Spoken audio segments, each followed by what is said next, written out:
ताहराबाद रस्त्यावर इनोव्हा कारचा भीषण अपघात. अवैधरित्या दारू वाहतूक करणारी गाडी उलटली. 2 ते 3 पलट्या आणि रस्त्यावर फुटला दारूचा पूर.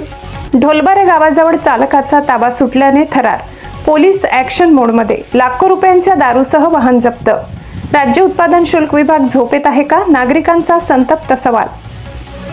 सटाणा ताहराबाद रस्त्यावरून एक अत्यंत धक्कादायक आणि थरारक बातमी समोर येत आहे. सटाणा ताहराबाद रस्त्यावरील ढोलबारे गावाजवळ आज सकाळी एक भीषण अपघात झाला. भरधाव वेगात असणाऱ्या एका पांढऱ्या रंगाच्या इनोव्हा कारने रस्त्याच्या कडेला सलग 2 ते 3 भीषण पलट्या घेतल्या. या अपघाताचा आवाज इतका मोठा होता की परिसरातील नागरिकांमध्ये एकच खळबळ उडाली. मात्र जेव्हा लोक मदतीसाठी धावले तेव्हा या अपघातामागचे एक काळं सत्य समोर आलं. अपघाताची माहिती मिळताच सटाणा पोलीस स्टेशनचे पोलीस निरीक्षक योगेश पाटील यांच्या मार्गदर्शनाखाली उपनिरीक्षक अमोल सूर्यवंशी आणि त्यांच्या पथकाने तात्काळ घटनास्थळी धाव घेतली.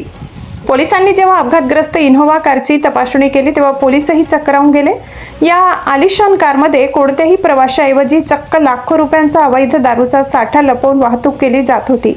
पोलिसांनी तत्परता दाखवत दारूच्या साठ्यासह संपूर्ण वाहन आपल्या ताब्यात घेतले असून सध्या घटनास्थळी पंचनाम्याची प्रक्रिया वेगाने सुरू आहे. कट टू तपास आणि जनतेचा सवाल. या भीषण अपघातात कार चालक गंभीर जखमी झाला असून त्याला उपचारासाठी रुग्णालयात दाखल करण्यात आले. हा दारूचा साठा नेमका कुठून आणला जात होता आणि तो कुठे पोहोचवायचा होता, या आंतरजिल्हा आणि आंतरराज्यीय रॅकेटचा मास्टरमाइंड कोण आहे याचा शोध आता पोलीस घेत आहेत. दरम्यान या अपघातानंतर स्थानिक प्रशासनावर आणि विशेषतः राज्य उत्पादन शुल्क विभागाच्या कार्यपद्धतीवर नागरिकांनी तीव्र संताप व्यक्त केलाय.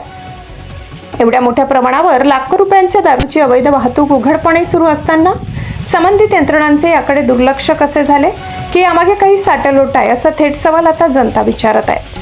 सटाणा पोलिसांनी सध्या रॅकेटचा पर्दाफाश करण्यासाठी कंबर कसली असून या अपघातामुळे अवैध दारू तस्करांचे धाबे दणाणले आहेत. या प्रकरणाच्या सखोल चौकशीनंतर मोठी साखळी उघडकीस येण्याची शक्यता वर्तविली जात आहे.